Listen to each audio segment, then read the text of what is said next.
عارف صاحب، کیا آپ سوچتے ہیں کہ کوئی ایسے اقدامات ہیں جس سے ہماری ایکسپورٹ بیسڈ انڈسٹری جو ہے اس کو فائدہ ہو جائے، کوئی نئی انڈسٹری لگ جائے، ایکسپورٹ بڑھنی شروع ہو جائے؟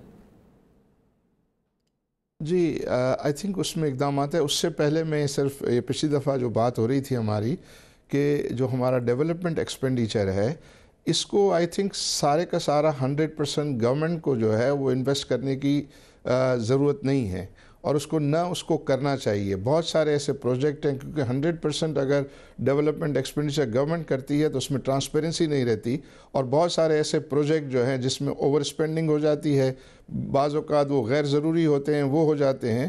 اس میں ضرورت اس بات کی ہے کہ پبلک پرائیویٹ پارٹنرشپ کے ساتھ جو ہے ڈیولپمنٹ ایکسپینڈیچر کیا جائے. زیادہ سے زیادہ جو ہے وہ پرائیویٹ سیکٹر کو اس میں شامل کیا جائے تو اس میں آپ بجٹ کے اوپر آپ کا بوجھ جو ہے وہ کم ہو جائے گا. سر کچھ اور اس کے کریں تو لیے حالانکہ صحیح، اللہ کرے یہی کر لیں، کچھ تو کریں.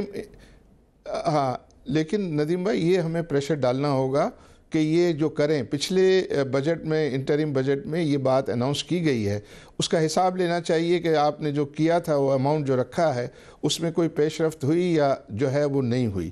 تو یہ ایک ایسا ایریا. دوسرا آئی تھنک ایریا ہے کہ جہاں سے ہم اپنے ریسورسز کو جو ہے موبلائز کر سکتے ہیں، وہ پرائیورٹائزیشن ہے. خاص طور پہ جو پچھلی گورنمنٹ نے RLNG پاور پلانٹس لگائے تھے وہ سارے کے سارے PSDP سے لگائے تھے، اپنے ریزرو سے لگائے تھے. تو وہ ایک اماؤنٹ پڑا ہوا ہے جو مجھے لگتا ہے کہ $2.5 سے $3 بلین سے بھی زیادہ ہو سکتا ہے. اس کو جلدی سے پرائیورٹائز کریں. بالکل کرنا چاہیے. پرائیویٹ سیکٹر کا انٹرسٹ جو ہے پرائیویٹ سیکٹر کیوں مل. بالکل صحیح کہہ رہے ہیں. بالکل ایک ون لائنر کلوزنگ ریمارکس جو آپ ابھی کہہ رہے ہیں نا. جی بتائیے، آپ بتائیے.